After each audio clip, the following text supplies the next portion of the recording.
A top focus, of course, the NDTV poll of polls. During the entire election season, the BJP stood by its target of 400 Lok Sabha seats for the NDA and its slogan of Ab Ki Baar 400 Par in the face of relentless mocking by the opposition.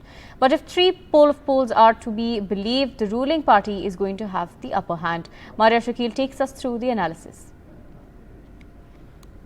So if these numbers hold, Vedant, as journalists, we have always been careful and cautious because these are exit poll numbers, not the actual results, which we'll be seeing also finally on 4th. If these numbers hold, Prime Minister Narendra Modi is set to return with a bigger mandate. He'll become the only Prime Minister in Indian political history to have bettered his numbers. So the BJP is not only holding on to the numbers that they won in 2019, which was around 303, they are also improving. The big message would be that Indian politics and analysts will need new lexicon. If it is about pre-incumbency, it was about pro-incumbency in 2019, then what will this incumbency or pro-incumbency be called? So perhaps a new language.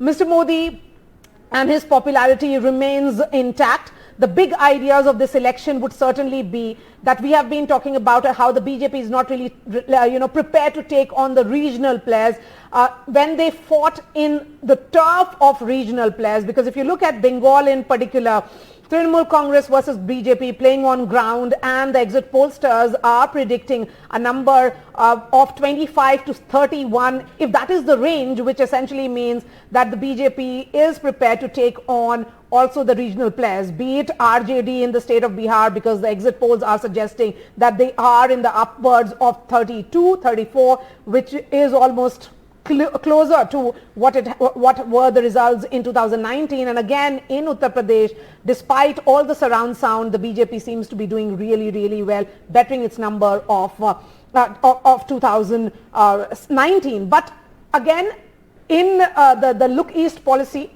seems to have worked in Odisha in particular, because numbers are surprising.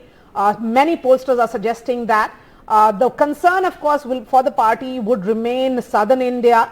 They may be improving their vote tally, although none of the pollsters have suggested or released the vote share.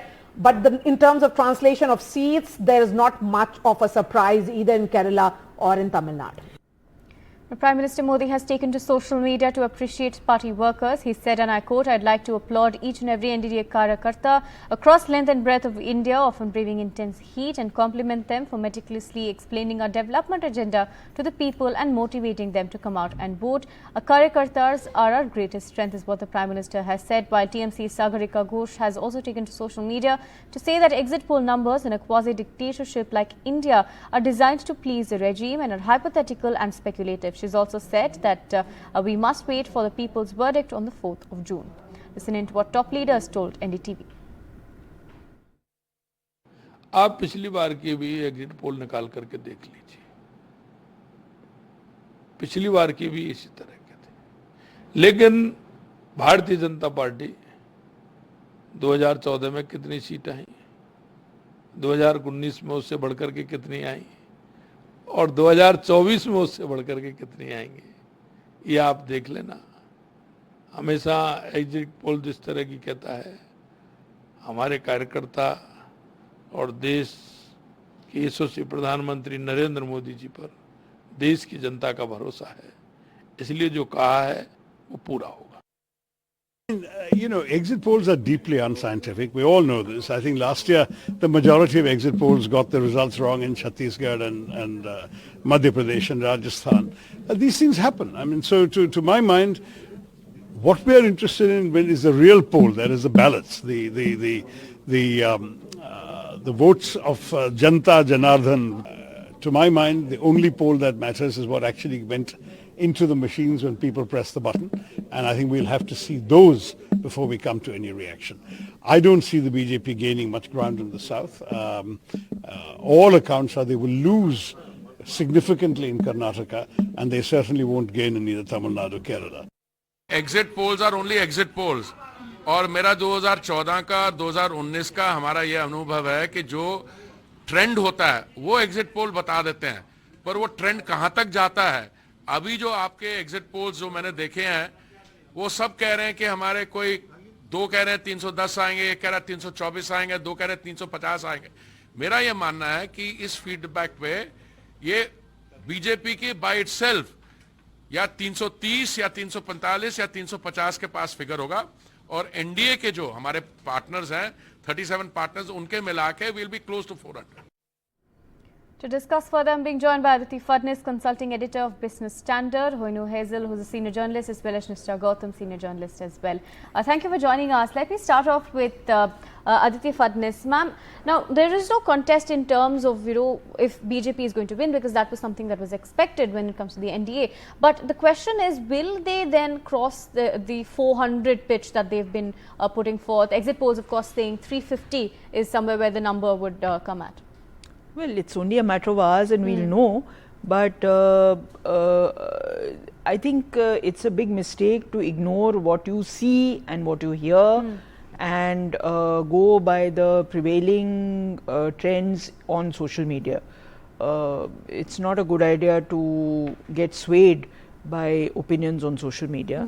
And I think BJP is going to do extremely well. NDA possibly less so, but overall I think it's pretty clear that as the minister who spoke before me said, the trend is that they are forming the government again. Right. Nishta Gautam, now earlier as well we were talking about South India, right? That's a very interesting factor, especially Tamil Nadu, Kerala. Kerala, of course, the scene seems to be something of a disadvantage for the NDA, which was expected.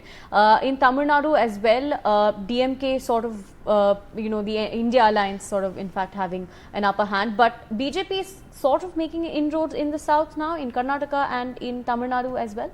Well, Karnataka, they have already formed a government, and so Karnataka is, as it were, has been in their pocket. Right. It was only a matter of getting back to capturing the voters' imagination for the national elections. They were, as I have maintained, that the intensity and the intent with which the BJP has addressed the southern states, particularly states like Tamil Nadu and Kerala, it has been unprecedented for the party itself, but they went down with a very clear strategy that we are not even looking at immediate vote share gain or seat gains, even if we are able to be a part of the conversation out on the streets. Our job is done for this election, we'll move on to the other. And we know that BJP is such an election fighting machine that one election done and dusted, they do not even celebrate. They move on to start working on the next election, whether it is a panchayat election. This is what the strategy is, and I disagree with you a little on Kerala, that this is the exit polls may be giving a disappointing picture for the NDA. I don't think so, because even if one, so some of the exit polls have predicted 2 to 3 seats for NDA. That is a huge gain for the BJP for this particular state. And the bigger picture in Kerala is the almost near decimation of the left parties. And this is the space that the BJP is eyeing, because that's what they do. Any dying party, dead party, they just move very fast, very collected, very furious to seed, to gain that seeded space. So playing the long game, let me rope in Hoinu Hazel as well. Now, in terms of the India alliance as well, can we say they're playing the long game as well, because they're of course expecting 290 seats is what Congress says that they're expecting in terms of the entire alliance. If they do achieve that, then that would be a victory in terms of the alliance, and saying that people do in fact put their trust in the coalition. Are you talking especially in terms of the Northeast?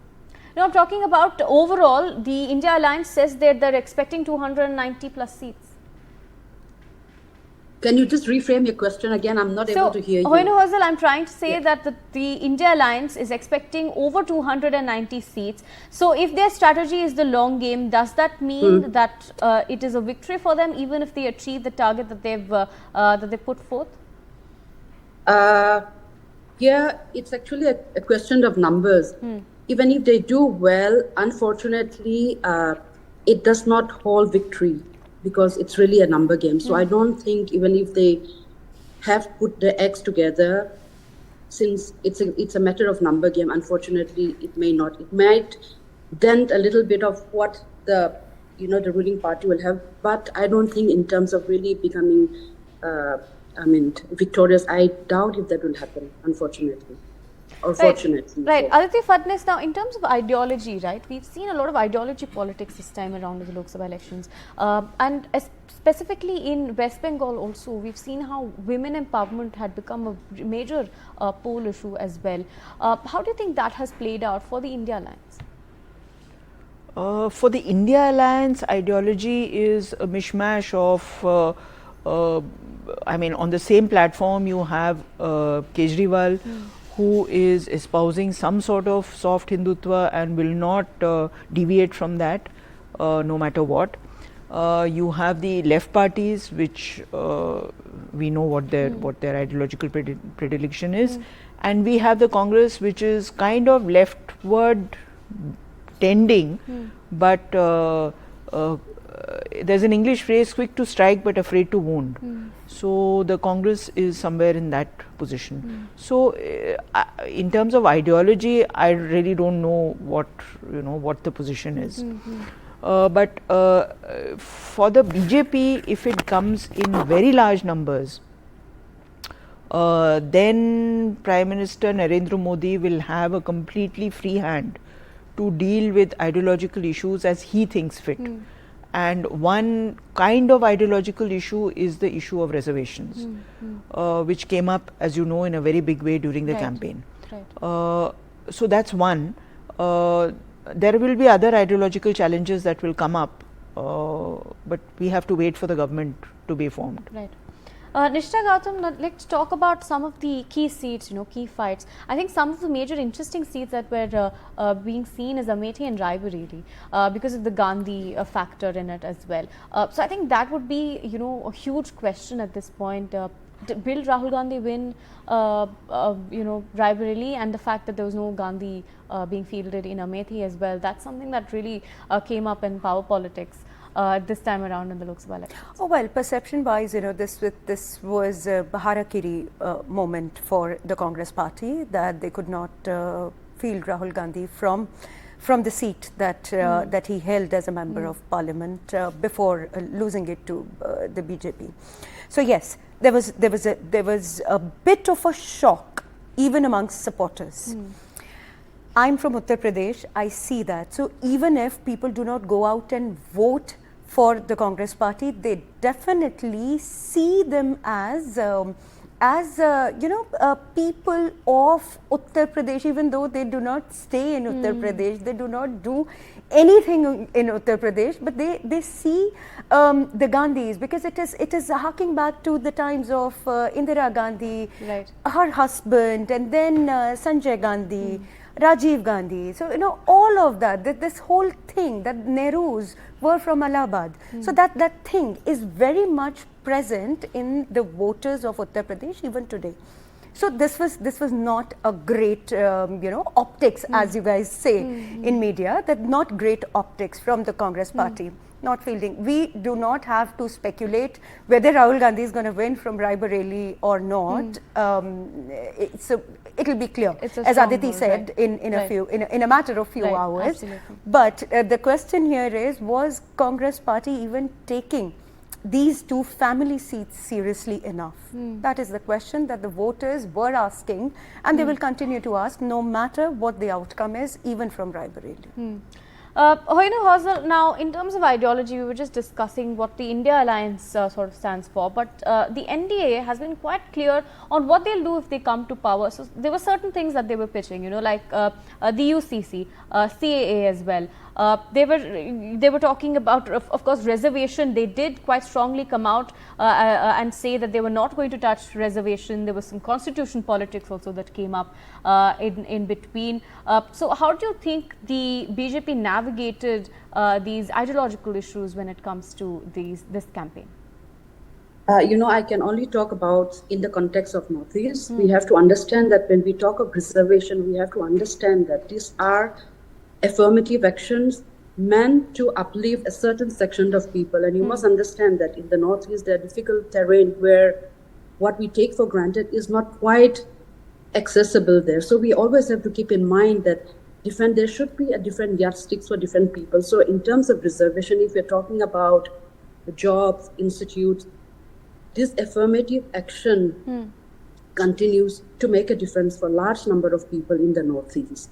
So it has to be really done with a different yardstick. So the yardstick that is taken for, let's say, another states in India cannot really be taken in the state, in the northeastern states. So I think that we have to make it, the ideology in terms of reservation has to really tailor-made for what is required. So we need to look at the requirements, we need to look at the region, and we also need to look at what has it been able to make a difference in the last so many years, and also what is the gap that still needs to be filled. So in terms of Northeast, I must say that it has to be very tailor-made. It cannot be done, what's done in Rajasthan or UP cannot be really brought to the Northeast. It has to be tailor-made, and that's something that I felt is always a miss because, as I said, different yardstick for different situations and geography. Right, so now, that's where the need to look at Northeast in a different, in a more, concerted manner, in a different lens, so to say. Ms. Hazel, now also talking about Arunachal and Sikkim, right? We're seeing on ground as counting is taking place there that the voters' pulse in fact says that BJP is having a stronghold and they're going to continue that. Do you think that trend will continue when it comes to the Lok Sabha elections as well?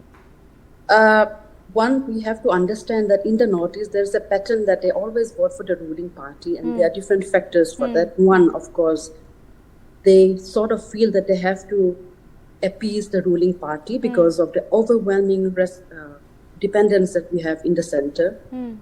So, unfortunately or fortunately, there has been a deviation from the ruling party for reasons that, we are so dependent on the center, and the politics that we follow, we see today, isn't so matured to allow us to sort of deviate from the popular majority ideology and sort of, come up with something very different. So I think the trend has always been to vote for the ruling party for reasons that I just stated, the overwhelming dependence on the center. Right. Thank you so much, Nishtha Gautam, Aditi Fatnis and Hoino Hazel for joining us and sharing your thoughts and analysis on the exit polls. Of course, just a few more hours that we have to wait for the final counting day that will be on the 4th of June.